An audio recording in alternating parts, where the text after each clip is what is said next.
Welcome to EELE 367 Logic Design. My name is LaMeres and I'll be your instructor this summer for this fully online class. In this video, what I'd like to do is go over what the class is all about, the motivation for it, and where you're going, and then give you a quick background on myself as the voice and the hands that you'll see in all the videos, and then finally look at the course logistics, go through the syllabus, go through how you access the learning management system and the activities that you'll be doing, so that at the end of this, you are ready to engage in the course and start with the first assignment. Okay, so let's begin with what is this course? It helps to start with the prereq for this course. If you are taking this course, you should have taken EELE 261, Introduction to Logic Circuits at Montana State, or an equivalent course at another university that has covered the building blocks of computer hardware. What I mean by that are you should know what an AND gate is, what an OR gate is, what combinational logic is, what a truth table is, what a K-map is, what a finite state machine.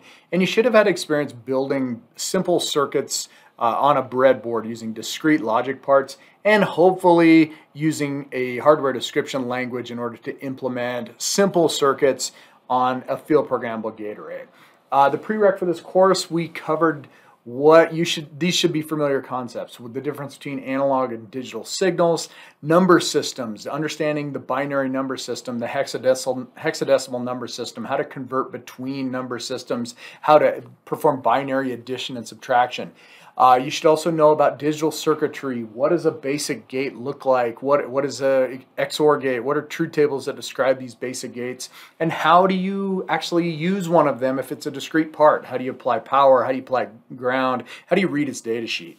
You should also be familiar with combinational logic design, the act of taking a truth table and synthesizing a gate level schematic using either a Carnot map or a canonical sum of products or product of sums approach. Hopefully you have a little experience with the hardware description language. We used VHDL in the prereq for this at Montana State. You could use Verilog, very similar languages, you should be fine.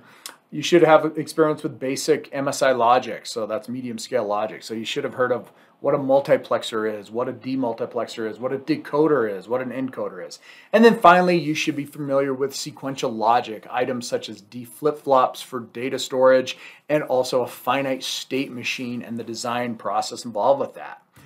Once you do that, that then leads into this course, which is essentially moving more along the path of understanding computer hardware, but now we're starting to understand more blocks to it and culminate with a full computer design. The issue that we encounter though in this class is the logic circuits are already getting too big. Okay, once you have a 5-input truth table, you can't use a K-map anymore, so you have to turn to a hardware description language. So in this course, in 367 Logic Design, we are going to exclusively model logic circuits using a hardware description language. So this course is all about learning what the next step of circuitry or the next sequence of circuits that are used in computers, and then modeling them with VHDL, simulating them, and then putting them on your field programmable gate array. So the topics that we cover are, we begin with a more in-depth look at VHDL. We start with looking at how you trigger signal assignments based on events using processes. Then that allows us to do things like use if-else statements and case statements. We look at how to build more sophisticated self-checking test benches. We look at how to include more packages. We basically cover the rest of the language. We then use all the new techniques we've learned to do more behavioral modeling of advanced systems. So how do you design a finite state machine? How do you build counters? How do you build registers? Then we turn our attention to memory systems. We learn about different memory technologies and we learn how to model them in VHDL. We then take a deep look at what programmable logic is, so the history of it and how it led to what we have today, which is a field programmable gate array, and how exactly those are implemented. We then do arithmetic circuits and look at how you build adders and subtractors and handle signed numbers. And then we culminate with a full-blown computer design. You will actually build a full computer from scratch in VHDL and actually program it with ones and zeros. So now, before we take a look at the logistics of the course, let me give you a quick background on myself, because I'm the one that developed the content for this course. It's nothing new, it's just I put it together in a different format. But it does help to know who's teaching the class and their background, because I am the one that will be the voice that you hear and the hands that you see typing. And it's just good to know the background of your instructor. It helps, they've shown it helps with learning. So I have been at Montana State University for 16 years as a professor of electrical and computer engineering. And prior to that, I worked for Hewlett Packard as a design engineer in Colorado, where I designed electronic test equipment. And down there, I did the digital circuit design. So I did things like printed circuit boards and FPGA design. We used Verilog when I worked. Switched to VHDL when I came to MSU. No big deal. Same kind of concepts of both. But after coming to MSU, I tried to find research areas that took advantage of what I was interested in, which was kind of this whole idea of reconfiguring digital hardware on the fly in order to build just better computer systems or better digital systems. So what happened was I started with an idea for a computer that could reconfigure its hardware in real time in order to optimize performance. And so you could change from an adder to a subtractor, etc.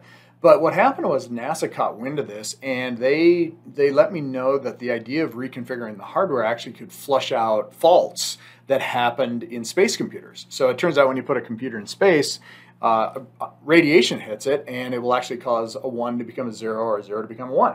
So you need a way to elegantly recover from that without suffering a long downtime, such as rebooting a computer for a couple minutes.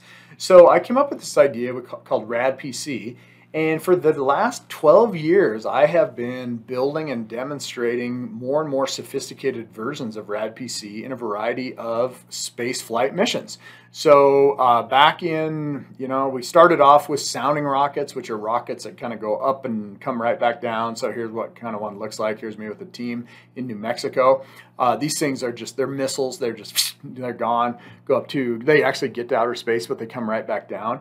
We've done balloon flights where we've hung our computer up for, a couple hundred hours. So it'll sit up there for a week at 100,000 feet and get exposed to radiation outside of our atmosphere.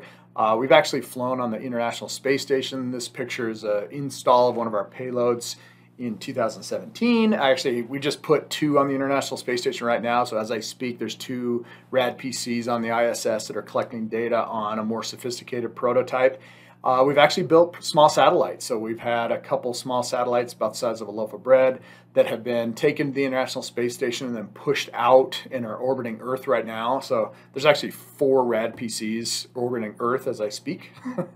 And then a couple years ago, we got the moonshot. So we got the ability, or NASA funded us to actually go to the surface of the moon on a commercial lander and test RADPC in its harshest environment yet. So that's what we've been working on right now, is our lunar mission to demonstrate this computer. So basically, I'd kind of tell you all this because my background in industry and as a professor, both professor doing research and professor teaching, is all about digital systems and logic design. So this is what I've always been interested in. This is what I went to school for. This is what I did when I worked in industry. This is what I teach. This is what I do research on. I've written 6 textbooks in the area. This is really my passion in life, and this is just my jam. So I love teaching this class, and I hope that you'll get out of it the excitement that I got out of it when I took it for the first time. So anyway, that's me. So now let's talk about the course.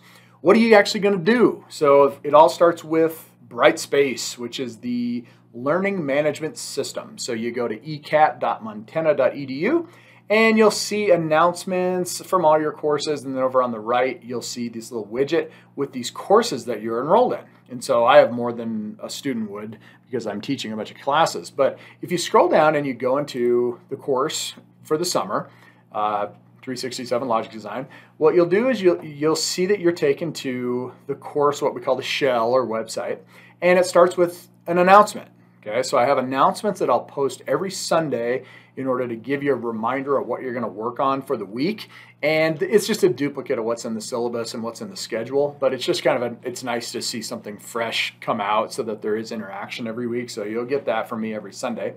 In this particular one, it's just saying, hey, week 1, the course has started. You need to pick up your lab kit. More on that later. And we're going to have deadlines due the first Wednesday. So we're going to start this class on a Monday, May 16th. You have a deadline on Wednesday, the 18th at noon. And it's important to make sure that you can do that first set of assignments because it shows you've got the software installed. And if you don't, I'm telling you, this class goes so quick because it's a summer session that you will fall behind and it's almost impossible to catch up. So you have to be ready to go on day 1 or you're screwed. Okay, so you come into this class and it talks about what you're going to do. And this is just an announcement. So then you're like, well, where do I go? It says go to the course content page called Orientation and Course Syllabus, and I can click there. But I can also come up here and everything for the course is linked under what I call the content area, or what's called the content. So you'll notice that as you come over here, every module is going to have its own page. Every module corresponds to a chapter in the book. The book is 13 chapters long, and we covered the first 7 in the prereq for this class. We are going to cover chapters 8 through 13. Every module consists of covering the material in the chapter and also an associated set of homework assignments, quizzes, and lab assignments, okay? So before we jump into that, let's go through the course information syllabus, so kind of the nuts and bolts of this course, okay? All right, so first of all, I'm the instructor. I have email as the preferred mode of communication, but I am in Bozeman. I'm in Norm Asbjornson Hall, if that means anything to you. I do have a WebEx room that we will use if we ever do video calls. And most importantly, though, Connor is your man. So Connor is the teaching assistant, and he is on the clock to help you throughout the entire semester. So Connor will be doing all the grading. Connor's who you want to go to if you're having trouble with homework. Connor has the time to do web calls with you every week. He has the time to help you, and he's the person you want to ask about issues with the homework or projects or labs because he's the one that's grading, and he's there to help you. He has his WebEx room right there. Professional email etiquette is important because we're going to use the email so much. So I actually give you a chance to do a little bit extra credit right away. So if you want to do this professional etiquette, read through this guide and send a professional email, you can actually earn some extra credit right away. For this class, here's what you need. A computer running Windows. I'm sorry, but the software we use to perform our digital simulations and the synthesis of our HDL for the FPGA doesn't run on a Mac. There's no way around it. If you have, it actually does run on Linux, but you're kind of on your own on that. Everything in engineering runs on Windows now. So if you have a Mac, you either got to figure out how to dual boot it or you got to go get access to a Windows machine. Almost always, if you're a college student, you can go to campus and use the lab computers because they're going to have Windows machines. So you got to know that from day one. You also need the textbook. Here's the textbook that I wrote. This one, if you're going to buy it, Amazon has the cheapest prices. I have a link right there to go to. You're going to need a digital logic kit, okay, a portable lab kit. So at this point, you should have either picked up your lab kit from the ECE office in Bozeman, or you should have sent us your address so that we can mail it to you. Like I said, it's really important you have this on the first week of class because you got assignments that are going to need it right away. And then we're actually going to do our labs and demo them remotely. So you're basically going to take pictures and short videos and screenshots, and you're going to upload them to a folder where Connor will grade them. Usually just a smartphone, and you'll be surprised that you can actually demo all of your labs with like a 5 to 10 second video. So it's actually pretty quick. On this course information and syllabus page, if you go into the syllabus, it gives you a more detailed look at everything we're doing, the course description. At learning outcomes, we always do stuff in a class to meet a learning objective or a learning outcome. We don't just do stuff because we can. It's always like, why am I doing this activity? Well, it's to teach you a specific thing, right? So it's everything is designed for that. It's not just willy-nilly. Contact, already covered that. It's a 12-week fully online course. You can take it from anywhere on the planet as long as you have a computer with Windows, internet, and the portable lab kit, and the book. It starts on May 16th and ends August 5th. All right, the materials, already covered that. Let's see, grading distribution, the labs are worth the most. Okay, so you're going to have 45% of your grade is labs, 15% is homework, 20% is end of module quizzes, and then you have a final project, which is to build a full computer, which is worth 20% of your grade. The letter grades, I grade straight. So 90 is an A. There's no A minuses because there's no A pluses. And I follow that logic throughout all of them. So if you get to the breaking point, you go from a 79 to an 80, that's a B, not a B minus. Okay? Academic policies, you are encouraged to work together, but you cannot turn in anybody else's work. Okay? So all engineering problems these days are solved by groups of engineers working together. But where there's a blurry line is when you're all working together and there's one person typing and then that person emails the source code to everybody else and everybody uploads it. That technically is cheating. What you want to do for this class is everything you turn in needs to be yours. Even if you are all working together and all typing your own VHDL, that's fine. You're creating your own VHDL. Same thing with demos. Everybody has to do their own lab assignment and do their own video, even if you're working in a group, okay? The course components for what you're going to be using are there's reading and there's instructional videos, and these two things should match. We are going to cover chapters 8 through 13, every single page in order, and for every one of them, I went back to the book and I made short videos. Okay, so some people like to read more, some people like to watch the videos more, some people like a combination of both. So whatever mode meets your style. Homework assignments are mostly in the form of VHDL simulations and some in the form of multiple choice quizzes, okay? Multiple choice quizzes basically, quiz means it's a tool within Brightspace that gives you a quiz, multiple choice quiz.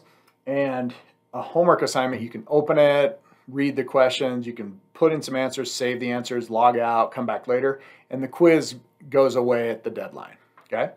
You'll have end of module quizzes, which are different.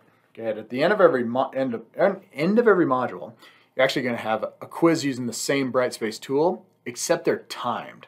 And this is to kind of mimic like an in-class exam, it's kind of a short exam, but you're going to hit go and you're going to have a time limit and then you're going to be done. Okay, and the trick on this is that you got to make sure you have enough time to finish these end of module quizzes.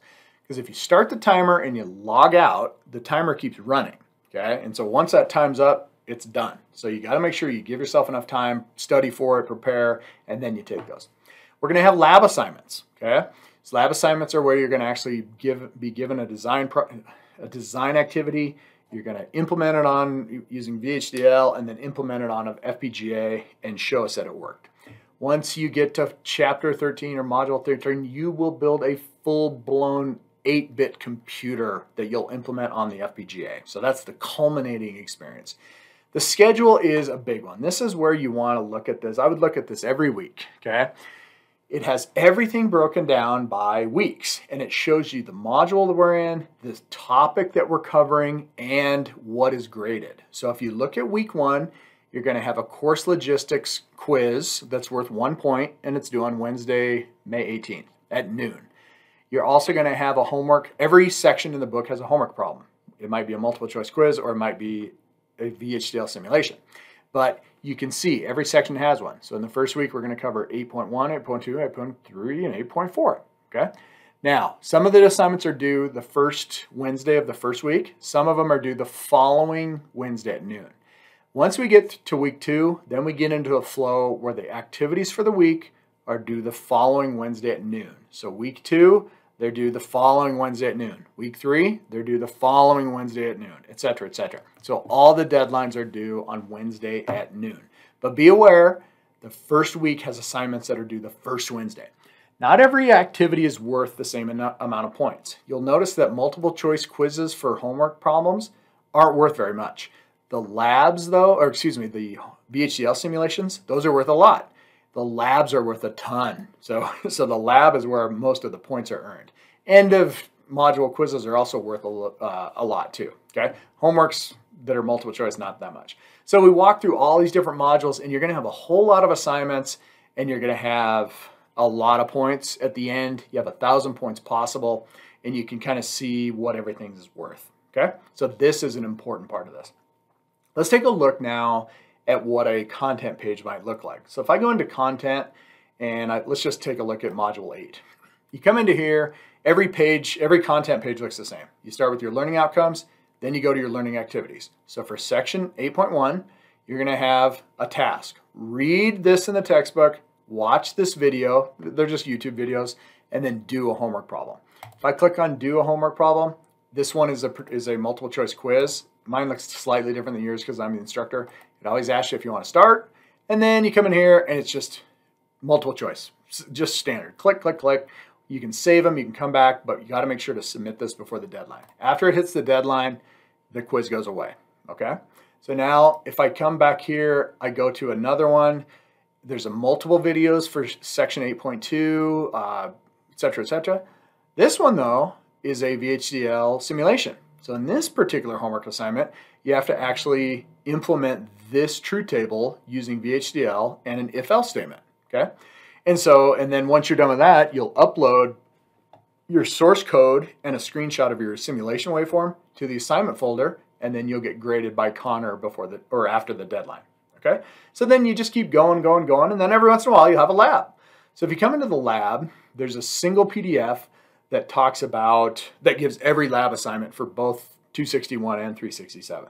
And you only have to download this once. And so if I download this thing and I take a look at the type of labs you're going to be doing, let me jump to lab 8.1. And you come down here, here's the type of lab that you might be doing. So you're going to build a 7-segment decoder using an if-else statement. And so I give you the block diagram of what it's supposed to look like. Here's your FPGA board, and it shows you I'm going to flick the switches and I get to see the hex representation of this 4-bit binary code. Okay? And so I give you all of this, and that's what it kind of looks like. Every one of them just has kind of a similar look. Some of these you're going to be using the Analog Discovery, which is a portable instrument, but that's kind of the flow of what a lab will look like. And then you get done with this, take the end of module quiz, and you're done.